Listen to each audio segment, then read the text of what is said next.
فرماتے ہیں جو شخص ہر نماز کے بعد ان کلمات کو 7 بار پڑھے گا، ان کلمات کو کیا پڑھے گا؟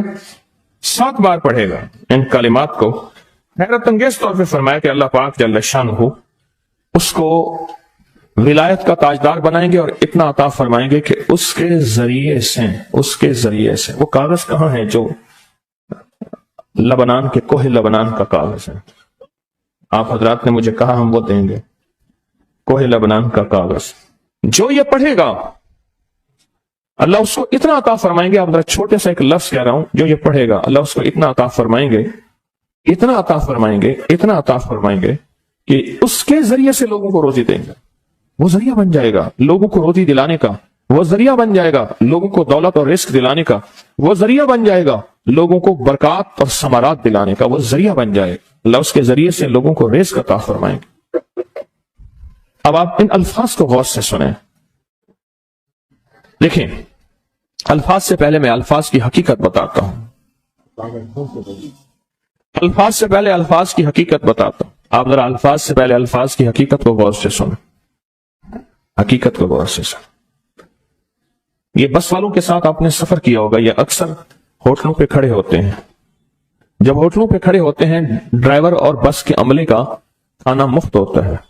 کچھ بندے لائے ہیں جو اپنا فکر کرتا ہے اگر وہ بس والا کہیں کھڑا کرتا، بس بند کر دیتا اور خود کھانا کھاتا، کیا مفت دیتے؟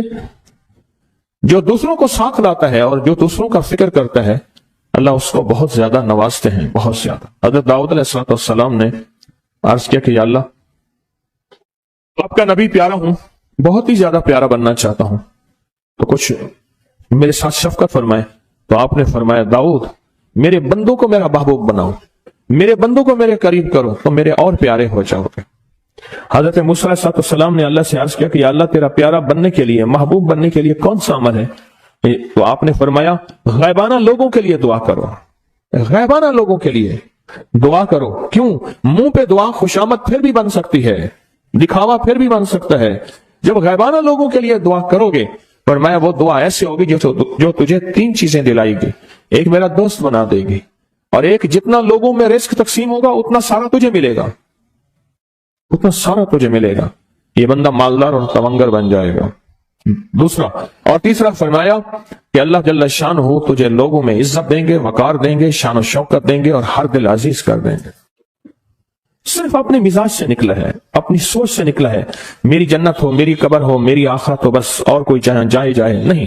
اور میں کہ یہ اللہ کے لیے جب بندہ کرتا ہے. اب آپ میت کی دعا دیکھیں، اللہم اغفر لحینا، حالانکہ ساری دعا تو اس میت کے لیے مانگنی چاہیے تھی. اے اللہ جتنے زندہ ہیں ان سب کو معاف کر دے، ومیتنا جتنے مر گئے سب کو معاف کر دے. میت سامنے پڑا ہے، عین سامنے رکھ کے میت کے لیے دعا نہیں مانگی جا رہی، پہلے سارے زندوں کے لیے تاکہ ان کا خاتمہ ایمان پہ ہو، پھر میتوں کے لیے، وشاہدنا جو موجود ہیں، وغائبنا جو اس وقت نظر نہیں آ رہے غائب ہیں، وصغیرنا وہ چھوٹے ہیں، وکبیرنا وہ بڑے ہیں، وذکرنا وہ مذکر ہیں، وانثانا اے اللہ جو مؤنث ہیں. یہ دعا مانگ کے پھر کہتے ہیں اللہم من احییتہ منا فاحیہ علی الاسلام، اے اللہ زندگی گزارنا تو کملی والے کی غلامی میں، ومن توفیتہ منا فتوفہ علی الایمان، اے اللہ اگر موت ہو تو ایمان کی موت دے دے. جو بندہ دوسروں کے لیے مانگتا ہے، جو بندہ دوسروں کے لیے چاہتا ہے، دوسروں کے لیے چاہتا. ابھی کچھ عرصہ پہلے ایک صاحب ہیں جو کچھ تعویذ وغیرہ پیر کچھ تھوڑا سا عامل ہیں، تو مجھے ملے، مجھ سے کہنے کہ ہم نے سفر تو اکٹھا شروع کیا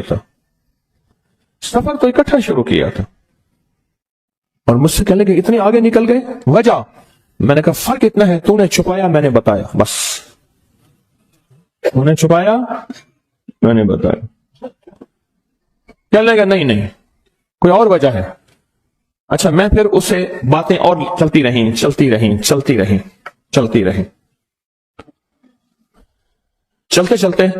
میں نے اس سے میں نے کہا کہ سورت والضحیٰ کا عمل ہے تیرے پاس اور تو پڑھتا ہے کام ہو جاتا ہے. ہنس پڑا، ہاتھ پہ ہاتھ مارا، کہنا ہاں ہے. میں نے کہا وہ بتا دو. بتاؤں گا. میں نے کہا بتا دو، فائدہ ہو جائے گا مجھے بھی. اچھا وہ پہلی بات وہ بھول گیا. میں نے کہا تو چھپاتا ہے میں بتاتا ہوں. باتیں ہوتی رہیں لمبی باتوں کے بعد میں نے کہا سورۃ والضحیٰ کا عمل بتاؤ، نہیں بتایا۔ میں نے کہا تجھ میں اور مجھ میں فرق یہی ہے، میں سورۃ یہی والضحیٰ کا عمل، میں نے کہا یہی ہے جس کے کاف میں 9 بار یا کری، میں کہا پتا تو مجھ سے کیوں پوچھتا ہے؟ میں نے کہا تجھے یہ بتانا چاہتا تھا تو چھپاتا ہے، میں بتاتا۔ تو مدد اس کے مطابق آتی ہے۔ اللہ کو اپنی مخلوق اپنے بندے پسند ہیں، جو اپنے بندوں کو اللہ کی بندوں کے راحت کو سوچتا ہے، جو اللہ کے بندوں کی اندر کے درد اور مشکلات اور مسائل کو سوچتا ہے، اللہ پہلے اس کا بھلا کر دیتا ہے۔ ہو بھلا کر بھلا، ہو بھلا سو بھلے کا بھلا، بھلا کر بھلے کی جگہ بھلا ہوگا۔ اب یہ جو دعا ہے جو میں آپ کو بتانے لگا ہوں، اب اس کے لفظوں پہ غور کریں۔ اللہم اغفر لامت محمد صلی اللہ علیہ وسلم، اے اللہ، اب حالانکہ آپ نے لیے پڑھ رہا ہے، اے اللہ ساری امت محمدیہ کو معاف کر دے۔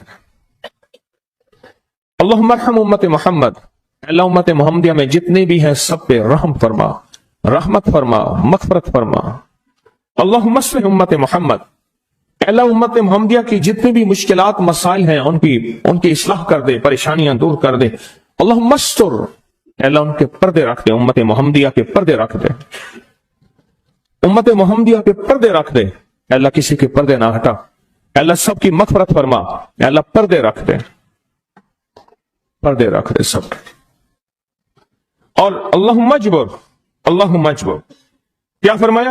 اے اللہ ٹوٹے دلوں کو جوڑ دے، جتنے دل ٹوٹے ہوئے ہیں اور دل آپس میں ٹوٹے ہوئے ہیں، آپس میں دل ختم ہو چکے ہیں، گھر ٹوٹنے والے ہیں، طلاقوں تک نوبت پہنچی ہے، یا دل ایسا ٹوٹا ہے کہ مانگ مانگ کے تھک گیا ہے، اے اللہ جتنے بھی ٹوٹے دل ہوئے ہیں ان سب دلوں کو تو جوڑ دے، سب لوگوں کو۔ اللہم فرج، اے اللہ لوگوں کے لیے کشادگیاں کر دے، رزق کی کشادگی، صحت کی کشادگی، برکت کی کشادگی، رشتوں کے لیے کشادگی، کاروبار کے لیے کشادگی، زندگی کے سفر کے لیے کشادگی، اے اللہ لوگوں کے لیے کشادگی اور رحم کا معاملہ کر دے۔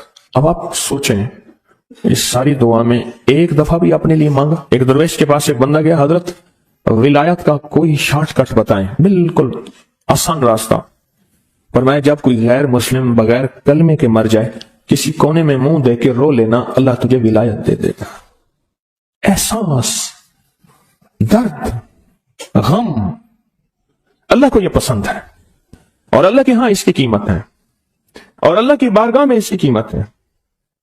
اس پورے کے پورے وظیفے میں آپ یہ دیکھ لیں ایک دفعہ بھی اپنے لیے نہیں مانگا گیا۔ اللہم اغفر لامت محمد، اللہم ارحم امت محمد، اللہم اصلح امت محمد، اللہم استر امت محمد، اللہم اجبر، اللہم فرج، اللہم منصر، اے اللہ سب کی مدد فرما، اللہم اغفر لی، اے اللہ سب کو معاف کر دے۔ ایک چیز بھی اپنے لیے ہی نہیں مانگی۔ ایک ہے کہ مجھے دے دے، ایک ہے اس کو بھی دے دے، اس کو بھی دے دے، مجھے نہ دے، اس کو بھی دے دے، مجھے نہ دے۔ جو دوسروں کا فکر کرتا ہے، امت کے یہودی، عیسائی، ہندو، سکھ، نہ ماننے والے اور ماننے والے مسلمان، ان سب کا جو فکر کرتا ہے، اللہ اس سے سب سے زیادہ بھی دیتا ہے، اللہ اسے جھکتا بھی دیتا ہے۔ یہ جو عمل ہے نا، یہ عمل عجب عمل ہے۔ یہ کاغذ جتنے پڑے ہیں دیکھیں کتنی تعداد میں ہیں جو مجھے دیے ہیں، یہ عمل ہے۔ امام جلیل یمنی یافعی فرماتے ہیں ہم چند دوست مل کر کوہ لبنان پر گئے تاکہ وہاں کے رہنے والے، سنا ہے کوہ لبنان میں وہاں عابد رہتے ہیں، زاہد رہتے ہیں، ابدال رہتے ہیں، شاید ہماری بھی کسی سے ملاقات ہو جائے۔ کہنے لگے ہم 3 دن تک مسلسل چلتے رہے، ہمیں کوئی ہستی نہ ملی۔ اسی دوران میں میرے پاؤں میں چوٹ لگ گئی اور میں چلنے سے عاجز ہو گیا۔ آخر میں بلند پہاڑی پر آ کر بیٹھ گیا، میرے ساتھی یہ کہہ کر کہ تم یہاں پر آرام کرو، ہم اطراف میں گھوم کر آتے ہیں کہ شاید کوئی ابدال مل جائے، کوئی درویش مل جائے، کوئی بزرگ مل جائے، اس کی ہم زیارت کر لیں، دعا کرا لیں۔ وہ دونوں چلے گئے، میں اکیلا بیٹھا رہا، شام تک نہ آئے، حتیٰ کہ رات ہو گئی، وہ نہ آئے۔ اکیلا پہاڑی اور بیابان میں تڑپتا رہا، بھوک، پیاس، دکھ، تکلیف، پاؤں کی تکلیف، پردیسی، مسافر، بیابان، جنگل۔ دوسرے روز میں نے وضو کے لیے پانی تلاش کیا تو پہاڑی کے نیچے پانی کا ایک چشمہ نظر آیا، وہاں وضو میں کے لیے کھڑا ہوا تو اثناء نماز کسی تلاوت والے کی آواز سنائی دی۔ نماز سے فارغ ہو کر میں آواز کی طرف چل پڑا، چلتے چلتے ایک غار نظر آیا، میں دیکھا تو ایک بزرگ ہیں اور وہ بھی نابینا ہیں۔ میں نے انہیں سلام کیا. انہوں نے سلام کا جواب کر کے پوچھا انسان ہو یا جن؟ میں نے کہا جی میں آدمی میں سے ہوں، انسانوں میں سے ہوں. اور پھر انہوں نے حیرت سے پڑھا لا الہ الا اللہ وحدہ لا شریک لہ، میں یہاں 30 سال سے ہوں اور آج تک میں نے کسی آدمی کو نہیں دیکھا. کتنے سال سے؟ 30 سال زندگی کے گزر گئے ہیں، آج تک ایک آدمی نہیں دیکھا. تم یہاں کیسے آ گئے؟ تم یہاں کیسے آ گئے؟ تم یہاں کیسے آ گئے؟ تو میں نے کہا کہ تم لگتا ہے تھک گئے ہو، تھوڑی دیر کے لیے سو جاؤ. میں آگے چل کے دیکھا تو غار میں 3 قبریں بنی ہوئی تھیں. مجھے حیرت ہوئی لیکن تھکان بہت زیادہ تھی، مجھے نیند آ گئی. ظہر کی نماز کا وقت ہوا تو انہیں آواز دی کہ اللہ تم پر رحم کرے، اٹھو نماز کا وقت ہے. باوجود نابینا ہونے کے اوقات نماز کے ماہر اور واقف تھے. میں نے اٹھ کے ان کے ہمراہ نماز پڑھی. اس کے بعد وہ عصر تک تلاوت کرتے رہے. جب عصر سے فارغ ہوئے تو کھڑے ہو کر انہوں نے 3 مرتبہ یہ دعا پڑھی جو یہ دعا میں نے ابھی پڑھی ہے. صرف 3 مرتبہ پڑھی 3 مرتبہ یہ دعا پڑھی. عارف شاذلی ابو نعیم اصفہانی کے ساتھ لکھی ہے جب ہم مغرب سے فارغ ہوئے تو میں نے ان سے دریافت کیا یا شیخ آپ امت کی مغفرت والی یہ دعا آپ کو کس نے سکھائی؟ یہ آپ کو موتی ملا تو کہاں سے ملا؟ یہ سن کر اس نابینا بزرگ نے یوں فرمایا جو شخص اس دعا کو روزانہ دن میں صرف 3 بار پڑھ لیتا ہے اللہ اس کو ابدالوں میں شامل کر لیتا ہے. اور دنیا میں اس وقت اربوں کی آبادی ہے، کروڑوں کی نہیں. اربوں میں صرف 40 ابدال ہیں. کتنے؟ 40 ابدال ہیں پوری دنیا میں. اور فرمائے جو شخص اس کو 3 دفعہ صبح شام پڑھ لیتا ہے، 3 دفعہ اس دعا کو روزانہ صرف 3 مرتبہ پڑھ لے اللہ اس کو ابدالوں میں شامل فرما دیتے ہیں. پھر میں نے دریافت کیا یا شیخ آپ کو یہ دعا کس نے سکھائی؟ اتنا بتلا دیں. اس نابینا شیخ نے فرمایا او اللہ کے بندے یہ ایک راز ہے. اس دعا کی حقیقت سننے کی تم میں طلب تو ہے لیکن تاب نہیں ہے. اس راز کو جاننے کا تحمل تمہارے دل میں کتنا ہو سکتا ہے؟ اتنا کہہ کر خاموش ہو گئے. پھر فرمایا کہ عارف باللہ شیخ ابوالحسن شاذلی فرماتے ہیں وہ دعا یہی ہے جو ابدال مانگتے ہیں، ابرار مانگتے ہیں، غوث مانگتے ہیں، ولی مانگتے ہیں، کتب مانگتے ہیں، اولیاء مانگتے ہیں، اور پھر اللہ سے جو مانگتے ہیں وہ ملتا ہے. اور اولیاء کاملین نے فرمایا یہ دعا خصوصی طور پہ حضرت خضر علیہ السلام نے سکھائی ہے ان اولیاء کو. ابدالوں میں شمار ہو جائے گا. اور ابدال کون ہیں؟ ابدال وہ ہستی ہیں جو ساری کائنات کے نظام کو چلاتے ہیں. ساری دنیا تعریف کو پسند کرتی ہے، میرا رب سب سے زیادہ تعریف کو پسند کرتا ہے، سب سے زیادہ. جب بندہ یہ لفظ کہتا ہے نا یا لطیف بخلقی، یہ لفظ بندہ کہتا ہے تو اس کے لطف و کرم اس کا متوجہ ہوتا ہے. بڑے بڑے محدثین نے، مفسرین نے، اولیاء صلحاء نے اس انمول خزانے کو پڑھا، اس کے واقعات کو بیان کیا، اس کے مشاہدات کو بیان کیا. ایک بزرگ فرماتے ہیں کہ مجھ پر ایک مرتبہ دل کی تنگی اور خوف کی شدت کا غلبہ ہوا. میں پریشان حال بغیر سواری اور بغیر توشہ کے، توشہ سے مراد کھانا پینا، سواری، سفر، بس ایسے مکہ مکرمہ کی طرف چل دیا. 3 دن تک اس طرح بغیر کھائے پیے چلتا رہا اور 4تھے دن بھوک کی شدت کا، پیاس کی شدت کا اتنا احساس ہوا مجھے اپنی ہلاکت کا اندیشہ ہوا کہ شاید اب مر جاؤں گا. اسباب کے بغیر چلا. میں جنگل میں کہیں سایہ دار درخت کا بھی پتہ نہیں تھا. کوئی سایہ ہوتا بیٹھ جاتا، سایہ بھی نہیں تھا. تو کہنے لگے کہ میں نے اپنے آپ کو اللہ کے سپرد کیا اور قبلہ کی طرف منہ کر کے بیٹھ گیا. مجھے نیند آئی تو میں نے خواب میں ایک شخص کو دیکھا میری طرف ہاتھ بڑھا کر کہتا ہے لاؤ ہاتھ بڑھاؤ.